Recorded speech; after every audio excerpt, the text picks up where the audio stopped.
episodes on Wednesdays. That's why we call it midweek mailbag. But we're going to do it a little bit earlier this week on a Tuesday mailbag episode. But guess what? Just because we move the days around, the quality keeps really, really high. So let's get started right now.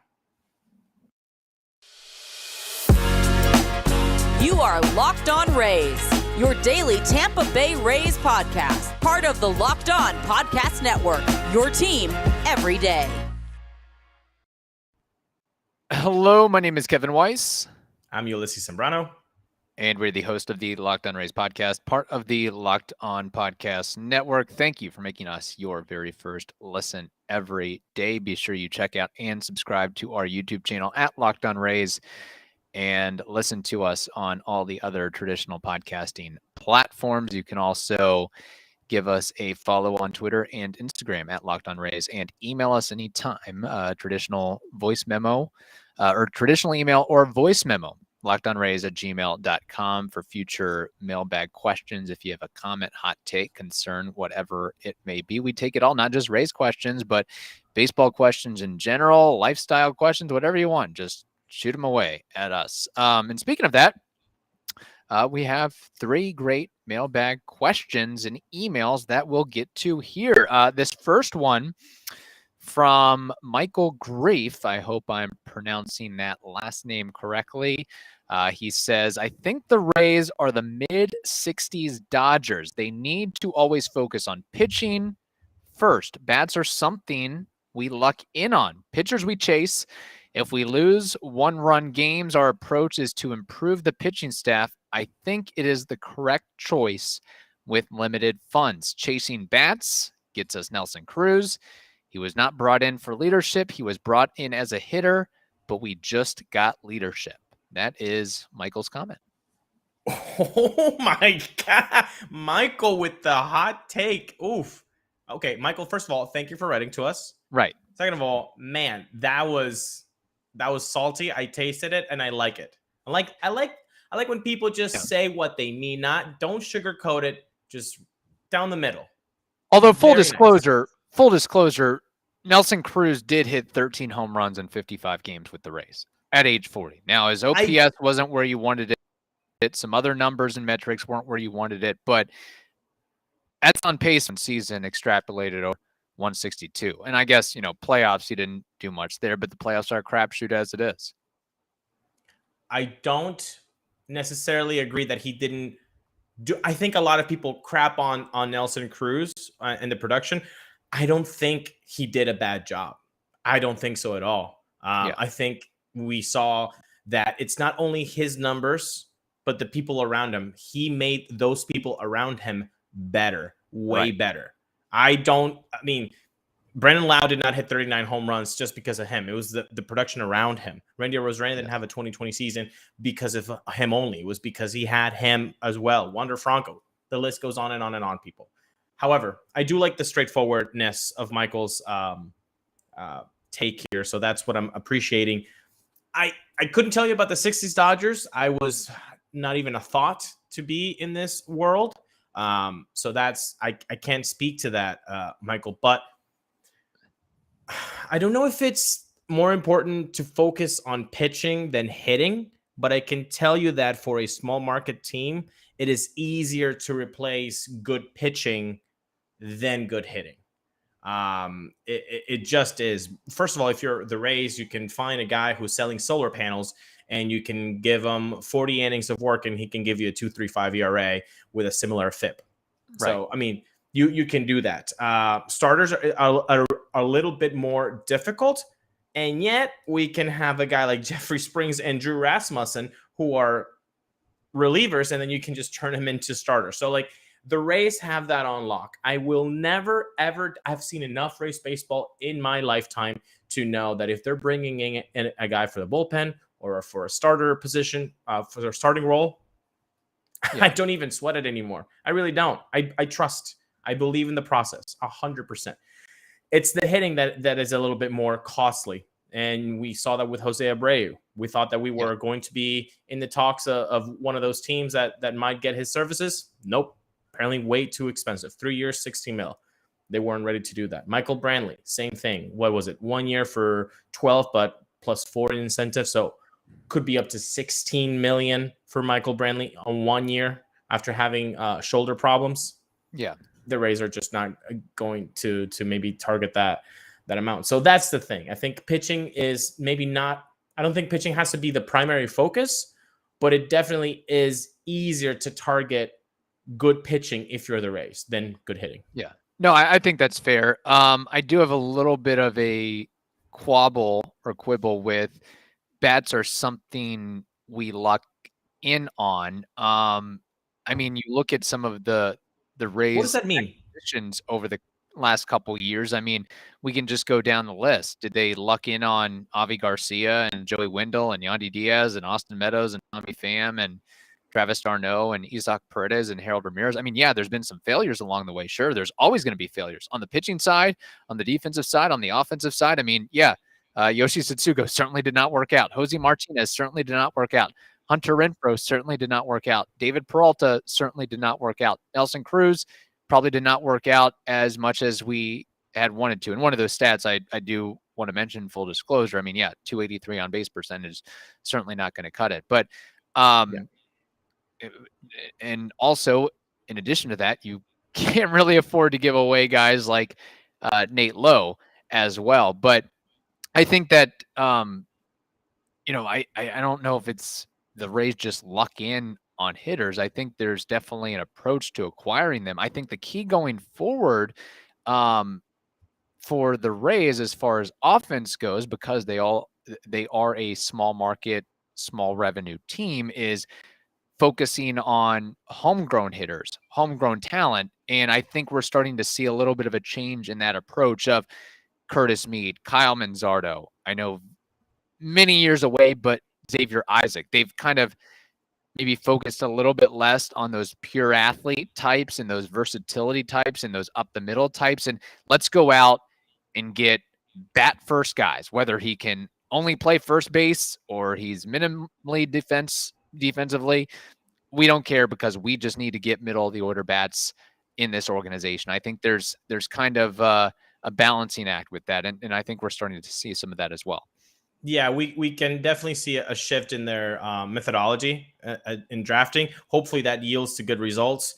But yeah, for a long time, it was very athletic, up the middle guys.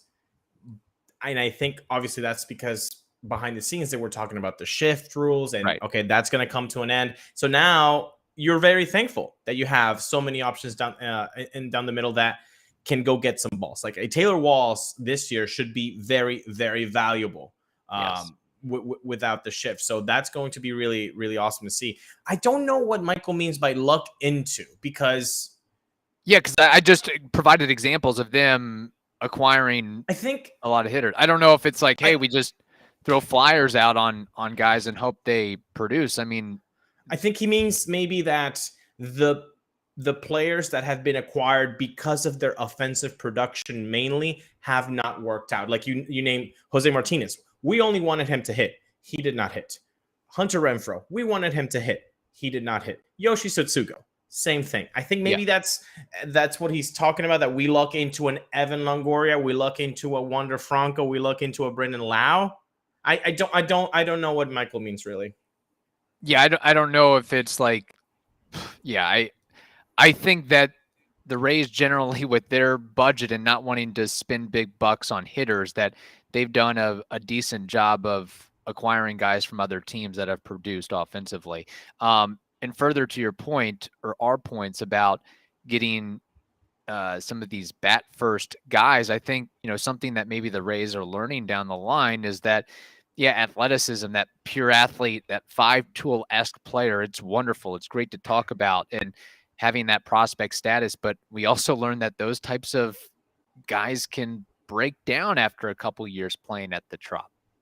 I mean, injuries happen. It's a real legitimate thing. And you don't have to look much further than a Kevin Kiermaier, for example. So I think that's something that, after, maybe by the time they're 26, 27, they're kind of donezo, depending on how their body is built and how well they've taken care of themselves as well. But I think they're And I'm sure at some point, the Rays will compile enough of these bat first guys that they can go back and get more of those athletic types.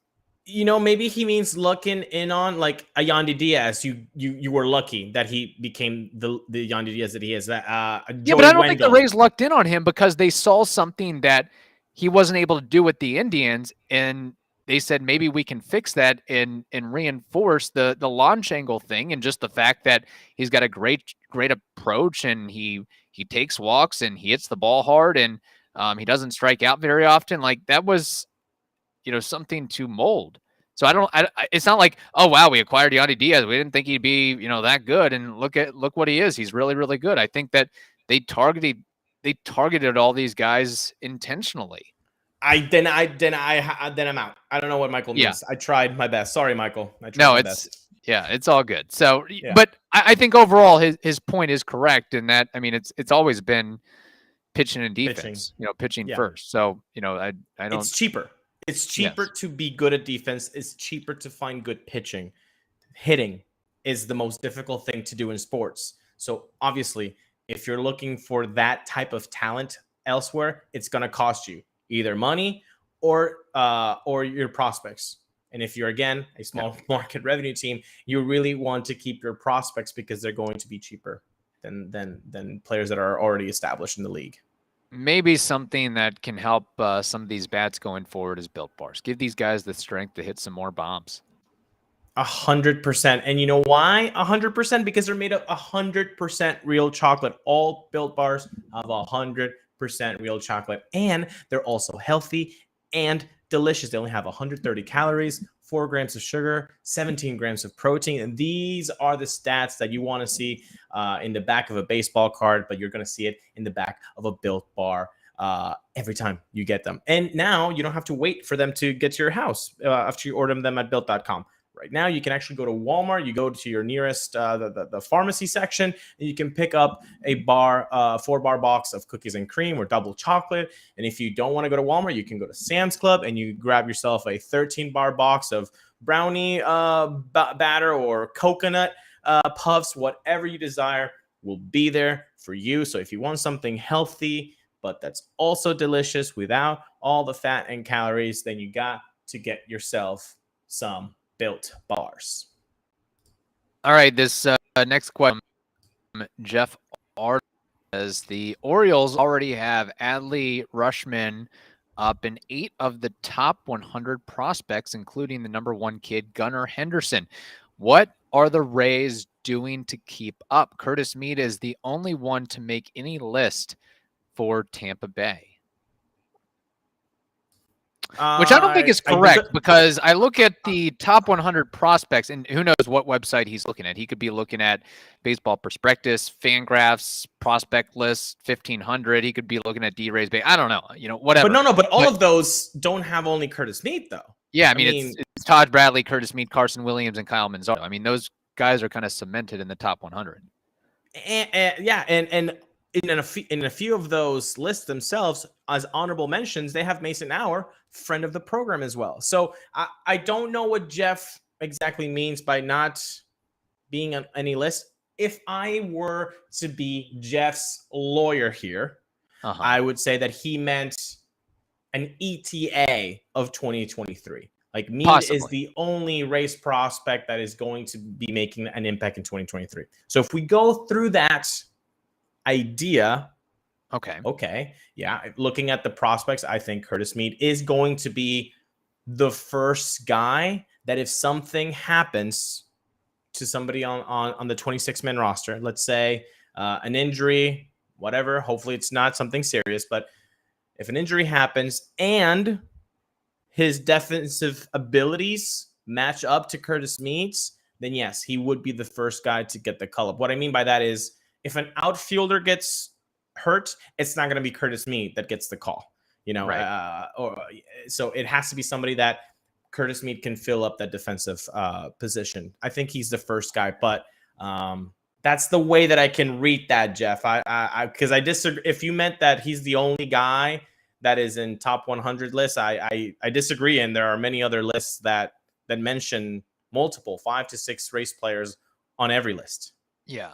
And my other comment would be, I mean, I guess good for the Orioles because it's taken them more than a half a decade to get to this point and totally retool and rebuild. But I don't think they're the biggest priority if you're a Rays fan right now. It should be the Yankees and Blue Jays, and then maybe the Orioles. I mean, I'm just the messenger here, but I think Zips projects the Orioles to go 80-82. Pacoda projects them or has sort of an over-under at 76.5 wins. So I still think the Orioles are probably a year or two away. If anything, the fan base is just totally ticked off at owner John Angelos for not really investing or spending any money this offseason. I mean, their biggest pool, their biggest get was Jordan Lyles, giving him $17 million. So that's got to be a little bit of a death knell to the team. Like, hey, we won 83 games in 2022. What are you doing to really boost us up? And they're really, I still think they're a little bit away. And my other comment too is, man, I know we say it often and continuously, that the prospect hugging thing, top 100 prospects, these lists are they are so fluid and so ever changing, and oftentimes do not prove to be accurate. A lot of guys that, number 8, number 10, number 12 prospect don't turn out to be anything. There's guys outside of the top 100 that turn out to be Hall of Famers. There's guys that are, the number 84 prospect in the top 100 for a particular year that go on to contend for the AL Cy Young. I'm talking about Shane McClanahan. I mean, Shane McClanahan was never really, he wasn't a Wander Franco-esque prospect. He didn't get the love that so many of these other guys have. So his basically highest point was, 84th best prospect, and now he's a top 50, top 60 player in all of baseball. So, and if you just look at the list year by year, like, again, injuries and production can have an impact, but Daniel Robertson was a top 70 prospect. Cody Reed was a top 70 prospect. Matt Whistler was a top 80 prospect.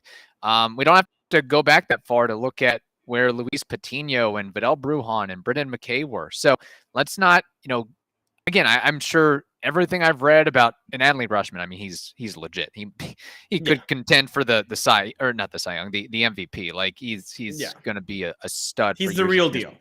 But he's other guys on that prospect, we don't know what Gunnar Henderson's going to turn out to be. We don't know what Grayson Rodriguez is going to turn out to be. We don't know what DL Hall is going to turn out to be. I mean, if you look at it of one of those four, you're usually sitting pretty. But now I'm going to go to the other side. Okay. They won only 3 games less than the Rays. So only assuming that the Yankees and the Jays are really our only competition within that division, I think it's nearsighted, because they were only, again, 3 wins out from the Rays. So I understand your point. And in the bigger picture, yes, I'm more concerned about the Yankees and the Jays. But for the first time in a long time, I'm looking at the Orioles. I am looking at them. And I know you say the prospects, they might not pan out, but they're getting John Means back. I mean, what they did last year, they didn't do it with John Means. They're going to get John Means back. That's a stud. And all of those prospects, if one of them just comes through, that team automatically gets better.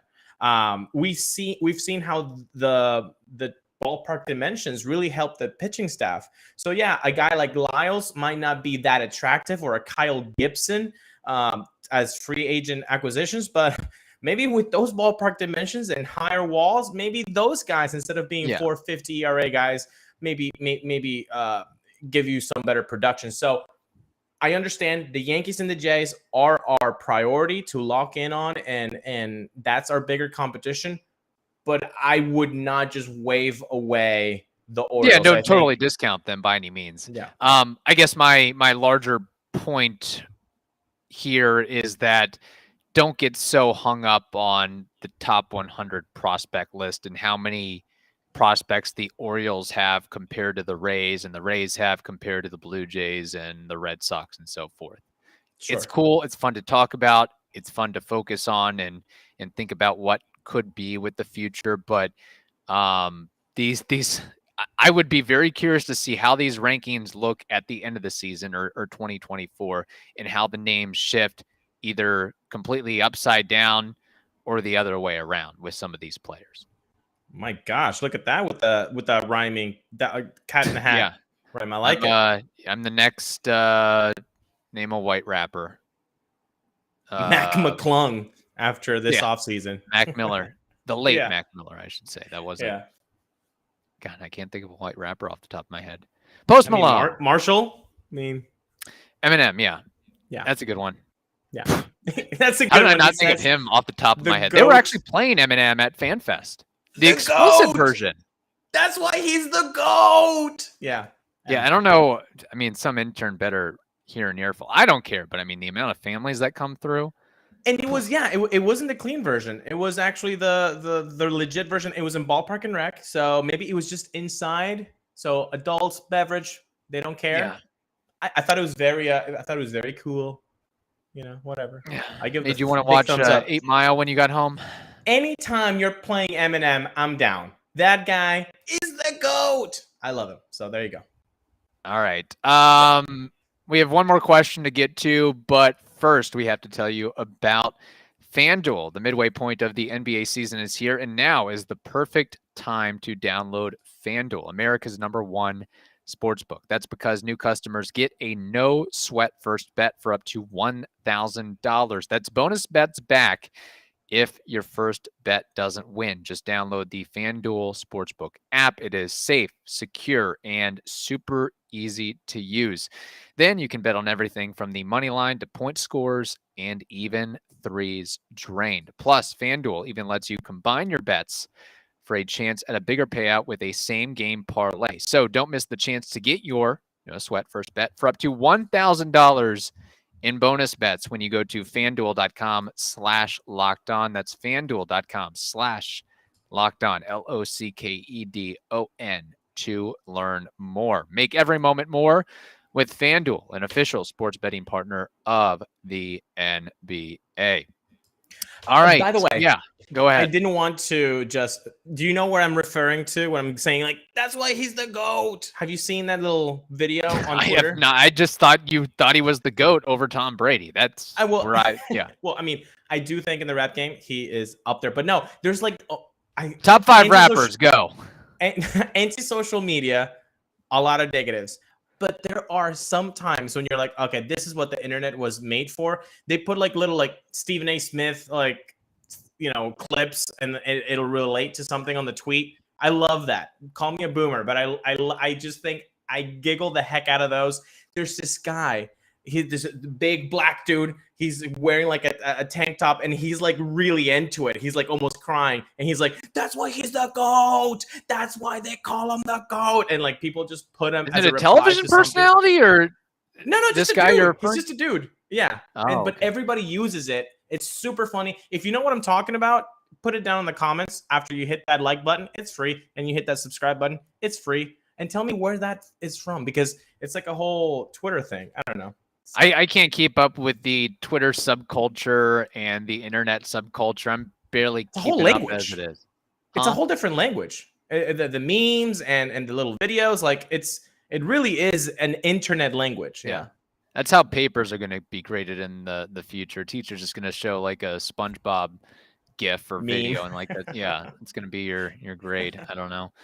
Crazy times for sure, as Joe Rogan likes to say. All right, this final question from Alex Mullen says, hello, I'm wondering what you guys think about all of the 25th anniversary perks this season and what your favorite part is. I'm a fan of the patches on the hats and jerseys, which I hope they put on sale, as well as the new Hall of Fame. Another question I had was what you think happens when Taj Bradley is ready for the majors and Shane Baz is back next season, and how that affects the rotation now. Possibly, do we see a trade with Drew Rasmussen or Glass now sometime in the future? I don't imagine Eflin or Springs goes anywhere for a bit, nor McClanahan. Thanks. Alex, I think, saw us at FanFest, but we didn't have a chance to interact or say hello. I was going to say he's always active on social media with us and sending us emails. So too bad we couldn't see you, Alex. Hopefully next time. Again, thank you for writing to us. You, Jeff, and Michael as well. Thank you all for writing to us.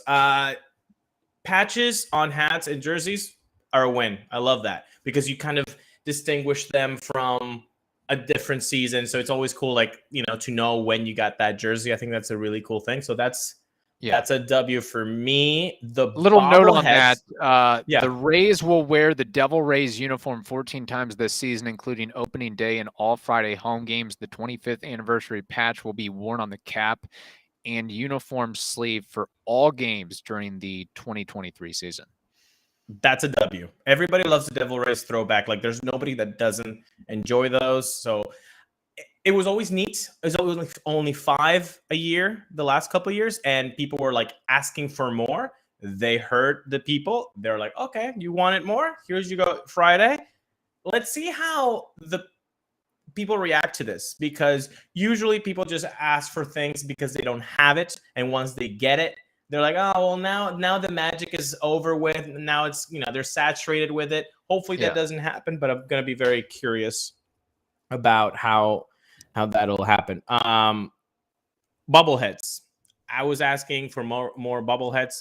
The mystery 25th for, I think it's CC and Don Zimmer. So it's not only Shane McClanahan's. That's cool. I'm glad that there are more bobbleheads for bobblehead aficionados like myself.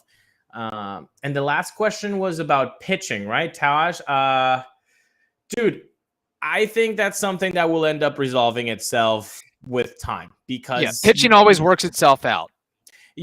Don't worry. Oh, who's going to take whose spot? Like, look, I know this is going to sound harsh, but I'm going to say it anyway. So if you don't like harsh things, maybe plug your ears or put mute for the next 20 seconds. But pitchers get hurt every day, every season, all the time. As a Rays fan, you should already be very in tuned that pitchers will get hurt. So don't even think about, oh, what's the 2024? We're going to have a problem, a logjam of 7 starting pitchers. Like, no, you won't. No, you won't. Somebody's going to get hurt. Out of the 5 from 2023, one of them is going to get hurt, unfortunately. Like, that's just what they do is not normal. It is not a normal movement for the human body to throw overhand. It's not. So they do it at 100 miles an hour. Like, it's not supposed to just work.